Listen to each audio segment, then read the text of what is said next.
Coba kau bilang dulu. Gendang perang telah berbunyi. Sudah. Tahu aku. Dengarkan panggilan Ibu Pertiwi. Tembak! Cuplikan tersebut adalah salah satu cuplikan dari film Naga Bonar karya Asrul Sani. Film yang sangat fenomenal dan juga sangat dikenal oleh masyarakat Indonesia sampai saat ini. Dari film tersebut berkisah mengenai seorang pedagang sekaligus pencopet dan juga sekaligus bandit yang dapat memimpin pasukan dengan kepiawaiannya hingga berhasil memenangkan pertempuran melawan pasukan Belanda. Kembali bersama gue Fatinsyah dari Pola Pagi dalam segmen Indonesia dalam Kenangan, Indonesia Negeri Para Komandan.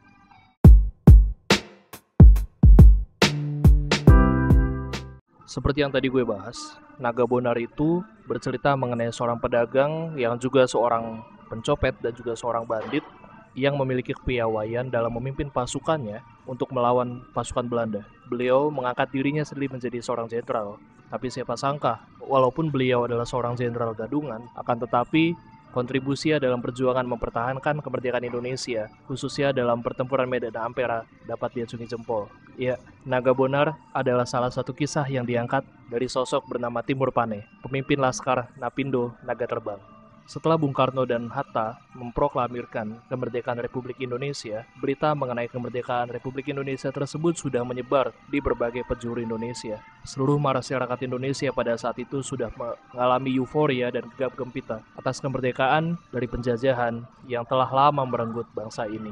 Akan tetapi, seiring dengan kekalahan Jepang dalam Perang Dunia II dan melemahnya kekuatan Jepang, khususnya di tanah air, hal tersebut dimanfaatkan oleh Belanda yang berlindung di balik pasukan sekutu dengan nama Netherlands Indische Civil Administration atau NICA. Sebetulnya sekutu pada saat itu masuk ke Indonesia untuk melucuti pasukan Jepang. Akan tetapi Belanda mengambil momentum tersebut untuk masuk ke Indonesia dan menguasai Indonesia seperti sebelumnya, atau merebut kembali status quo atas Indonesia. Atas upaya masuknya pasukan sekutu dan Belanda tersebut, hal itu yang mendorong berbagai kekuatan rakyat Indonesia di berbagai penjuru membentuk laskar-laskar tersendiri. Laskar-laskar tersebut memiliki berbagai macam background, mulai dari laskar yang berisi santri dan ulama hingga laskar yang berdasarkan kedaerahan. Laskar-laskar yang terbentuk dari kekuatan rakyat Indonesia tersebut sebetulnya efektif dalam menghalau kekuatan Belanda. Padahal pada saat itu, pemerintah kita masih belum memiliki tentara nasional atau pertahanan masih belum berada di bawah Presiden Republik Indonesia. Oleh karena itu, dalam membendung pasukan sekutu dan NICA, kekuatan laskar-laskar tersebut yang sangat berkontribusi cukup besar untuk mempertahankan kemerdekaan kita.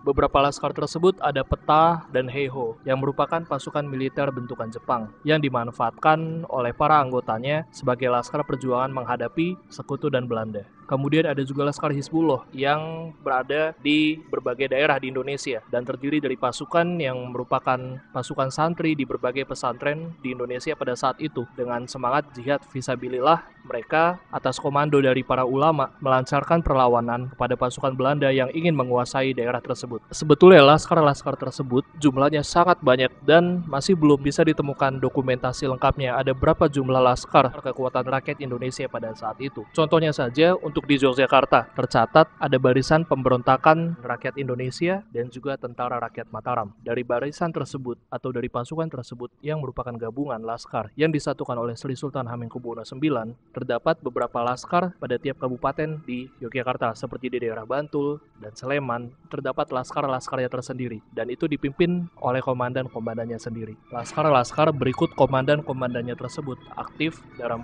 perlawanan Indonesia menghadapi agresi militer Belanda. Hingga akhirnya pada tahun 1945 diadakanlah konferensi pertama mengenai Komandan Tentara Keamanan Rakyat. Sebelumnya bernama BKR, Barisan Keamanan Rakyat, yang merupakan barisan yang dibentuk oleh pemerintah Republik Indonesia pada saat itu untuk menjaga keamanan. Sebetulnya fungsi awalnya bukanlah sebagai pertahanan, hanya sekedar keamanan. Akan tetapi karena saat itu kita menghadapi agresi militer Belanda dan juga banyak ya laskar-laskar kekuatan rakyat Indonesia yang berjuang berjuang menghadapi Belanda. Oleh karena itu, Bung Karno menyetujui dibentuknya suatu satuan Tentara Republik Indonesia. Oleh karena itu, pada saat itu, Barisan Pertahanan Indonesia dimiliki oleh Tentara Keamanan Rakyat, yang kemudian pada tahun 1946 diubah lagi menjadi Tentara Republik Indonesia. Pada saat ini, kemudian dibentuklah nomenklatur mengenai penyelenggaraan organisasi tentara. Oleh karena itu, pada saat itu pemerintah mulai mereorganisir tentara-tentara atau laskar-laskar perjuangan yang ada di Indonesia hingga menjadi Tentara Nasional Indonesia pada saat ini. Penyatuan tersebut memang nggak semuanya mulus atau nggak semuanya lancar. Contohnya saja, ada banyak laskar yang mereka tidak ingin digabungkan menjadi satu di bawah Komando Tentara Nasional Indonesia. Kita bisa melihat ada pemberontakan DITII, laskar yang sebelumnya merupakan salah satu laskar dalam perlawanan melawan agresi militer Belanda, kemudian berubah menjadi perlawanan melawan pemerintah Republik Indonesia karena berbeda haluan. Belum lagi ada laskar-laskar atau komando-komando lain yang tidak ingin berada di bawah komando pasukan lainnya yang menurut mereka bukanlah pimpinan mereka. Hingga akhirnya pada saat ini kita bisa melihat kan bahwa di Indonesia tentara itu hanya ada satu, yaitu Tentara Nasional Indonesia. Kalau kita melihat mungkin di beberapa negara itu masih ada